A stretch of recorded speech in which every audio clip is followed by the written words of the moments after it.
up, y'all? Welcome to an episode of Afro-Bassin. I'm your host, Jura, and I'm going to show you today my kayak setup. What I use to go out when I want to go out, get on the water and catch fish, or just to float around.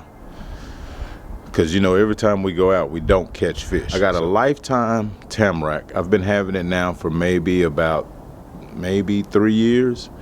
And I've did so many changes on it, different adaptations to my fishing style. Gotta excuse my voice. It's a 2017 version of the Lifetime Tamarak. So what we're gonna do, I'm gonna do you a quick walkthrough of my setup and how I use it to my fishing specifications. So here we go.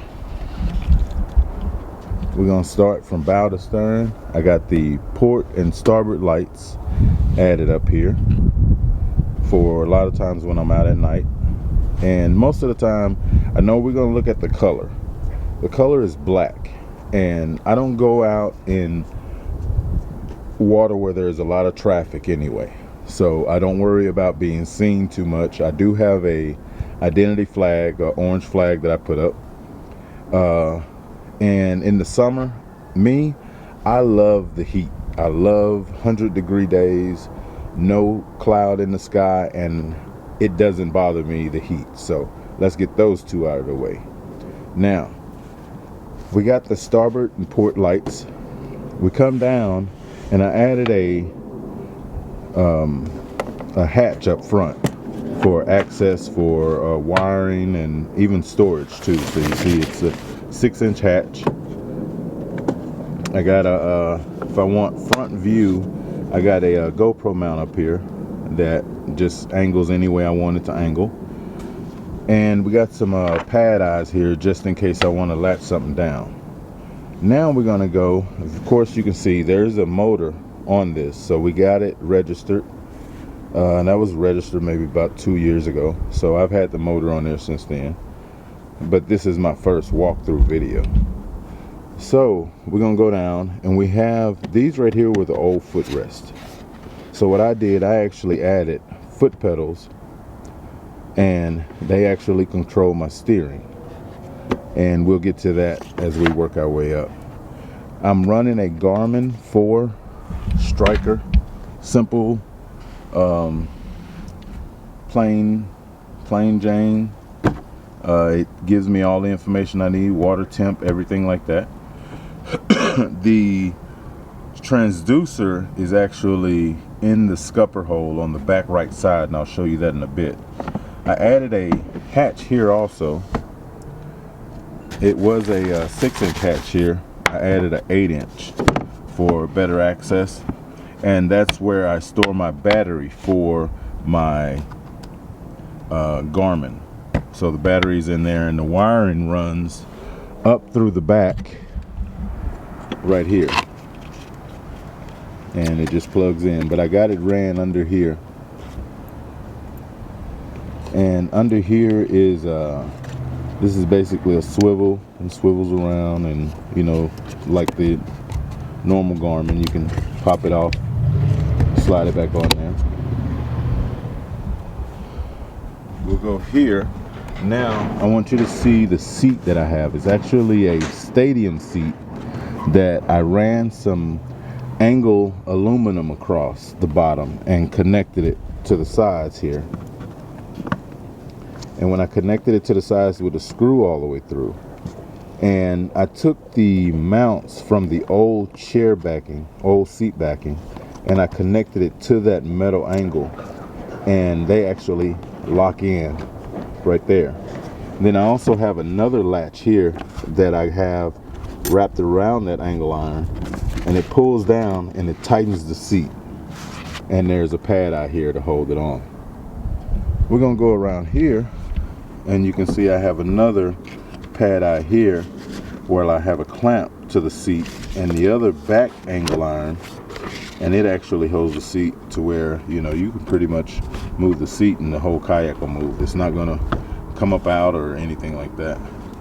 And I put a Magellan pad in here, and it gives me good cushion. I'm up about 2 inches, I say about 2 to 3 inches higher than I would normally be, and it doesn't offset my center of gravity. Right here is where I also put a boom pole for a GoPro, and a lot of times I can get good angles, put them around, you know, angle it all the way out, get water shots, nice fish catch shots. So all right, now from the pedals, I know I'm just all over the place, but I'm kind of working my way back. I got one rod holder for trolling that I just keep here. I can also remove it. And I took some PVC pieces that actually pop inside of those when I don't want to use them. So that'll show you how it looks if I don't have the rod holder in. Okay, now I have cables coming from the pedals that runs all the way back through a pad eye here, through a pad eye here, and it runs all the way through my seat. I don't know if you can see that. It runs all the way through the seat, comes out of the back of the seat right here, and then that's where I connect it when I want to take my motor off. So I just unclamp that, unclamp this one, and that's part of taking my motor off. All right, anchor. We got an anchor trolley that runs from the very front under the port light all the way down to the rear. Okay, now we got also this anchor actually is on a clothesline retriever, and it actually keeps the line from tangling and everything like that. It keeps it together as I'm bringing it in. Of course, we got the float on that just lets me know basically where my anchor is, and this is where I clip my anchor. I use a 2.5 pound anchor, and which is plenty because I'm never really in rough water. Now we're gonna get to, let's move over here, and this is how I hold on my paddle. Of course, with me having a motor, I still have a paddle. I clip the paddle here on a pad eye, and these here are actually holders for yard equipment. The paddle holders that they sell, they didn't really hold, but these here, they actually hold really good. They actually pop in there like so. And as you can see, I could move the whole kayak with that pedal and it won't come out.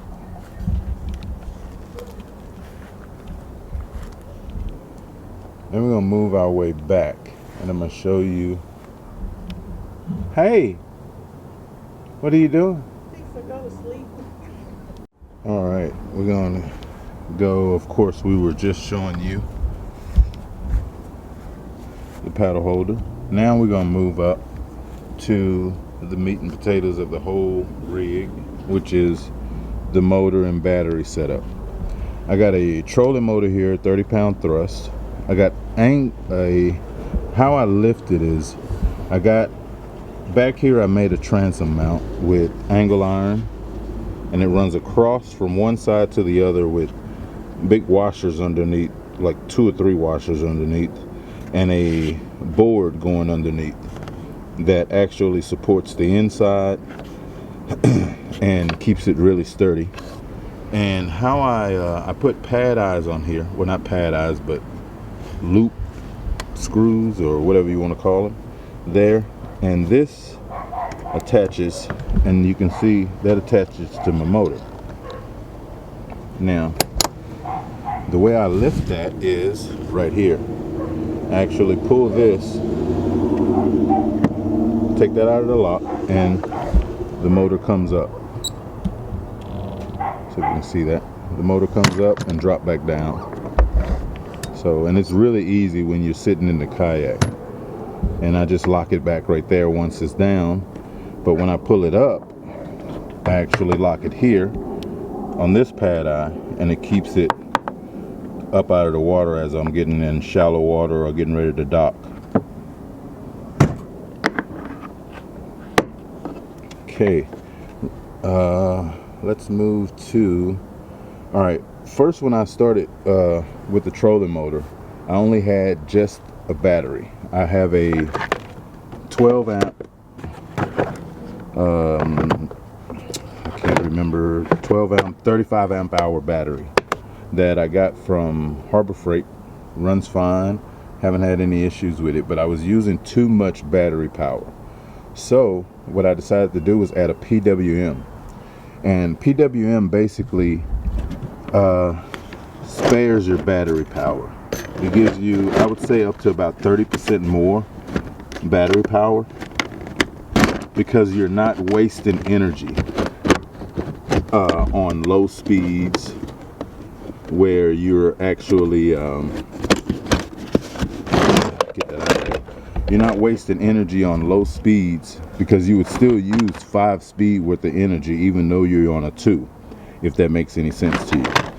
So what I did, I got a Husky box, which was clear at first, and what I did was I put some bed liner on it to keep it real stable, and so that it won't absorb as much heat, because the sun beams down a lot, and a lot of times I keep it under the seat. But the PWM, I added a fan here that keeps it cool, and as you can see, these zip ties here, let me focus this, these zip ties here actually have a fan underneath there. I took this metal piece off, put fan underneath, and zip tied it and wired it in, hardwired it in to the main wiring setup.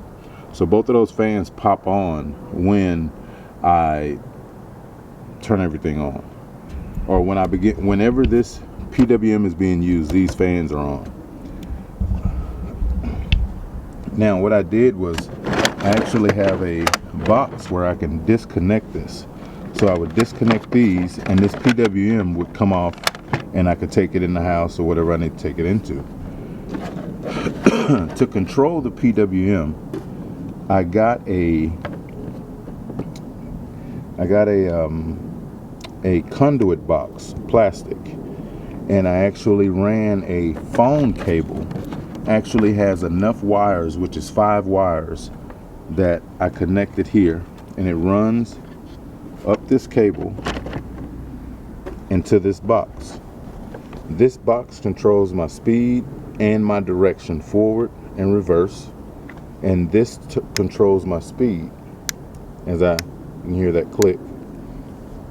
Now those wires from where the PWM runs under my seat up here to my battery. I have one to keep track of everything. I put, for power, I put a red zip tie on everything that needs to connect together that is considered power. So this actually goes to the PWM, and this actually goes to the PWM, from the motor. So there's 2 connections on the PWM and 2 connections that connect from the motor to the battery. Okay. Now, a lot of times what I'll do, if I'm gonna be out a while, I actually added a solar panel, and that solar panel plugs in here, which I have for green representing solar energy or solar energy or earth, whatever. And then what we got here is I'm running a blank right now. Running a blank. Okay, you understand. It actually transfers battery to solar, to where I can actually keep the battery charging as I'm using it. So I can't remember the name now. I'll pop up the name on the screen somewhere. But it runs. Now what we're going to do is we're going to actually, the way that I control the steering is here. I put a bar all the way through the shaft of the motor. And these run down, all the way down to the front, through the seat like I showed you earlier, to the pedals. And now if I turn the pedals, if I turn the motor, the pedals move left to right. Alright, now, if I ever have a issue where my PWM goes out and I can't get power from my PWM, I actually plug this up. This was my original hookup, which is a trailer hookup. Let's see if I can show you. Which was a trailer hookup. And I keep that hooked up still, just in case there's a problem with the PWM one day. And which I've never had a problem with it so far. And it actually connects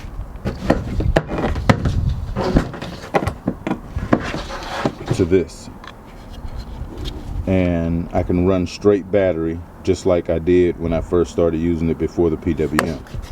But that's a emergency, in case of emergency. And I'm gonna actually get this and mount it somewhere in here to where it doesn't get corroded or anything. Let's put this back.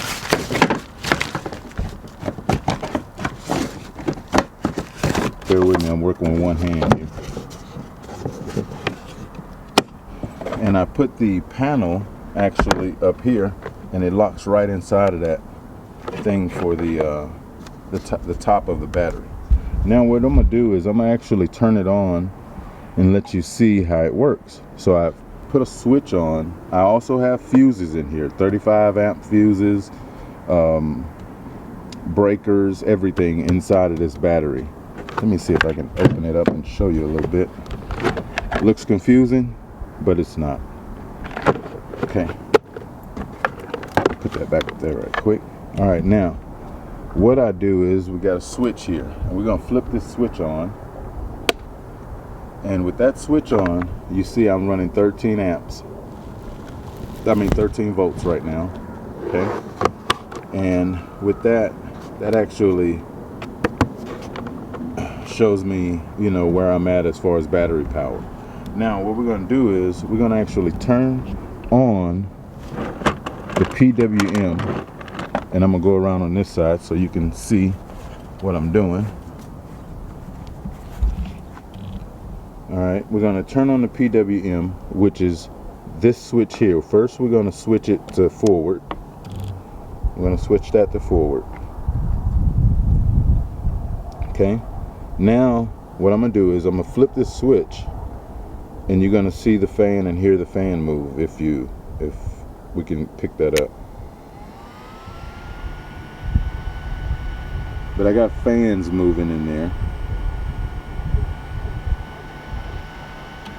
and that's where the PWM actually sends power to the battery. Now right now we're gonna click that off so that I can go back here and show you. Let me move this warning flag. And when I click this switch, the motor will turn on. Let's get you focused up here.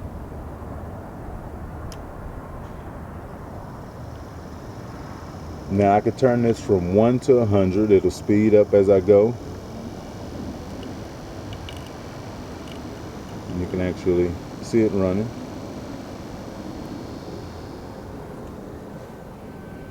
And that's through the PWM. I can click it off, and as long as I still have this on and this off, which is not going anywhere, which is in the center, it's a three-way switch, and as long as I have this off and this on, this fan will continue to run, and it'll keep that cool. But a lot of times I just turn it off. Now the PWM is off, which also stops any kind of power going to the motor. All right, Now what we're going to do is I'm going to actually show you how the foot steering works. Now you can see the top of that, the top of the motor head there, and as I push the right pedal,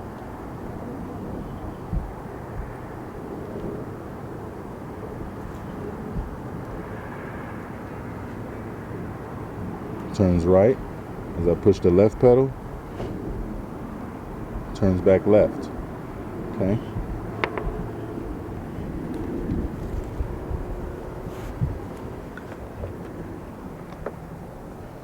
Now what I gonna do is I'm gonna also show you where I keep this. I just fold it down. Let's see here. Let me zoom out. Sorry, y'all. And I just pretty much lock this up and put it under the seat of the kayak.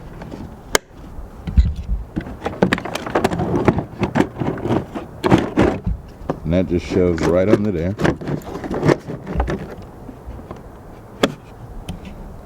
We're gonna come around, and this is my main kayak that I take out, catch fish or not catch fish. But that's it. That is the walkthrough of my 2017 Lifetime Tamarak.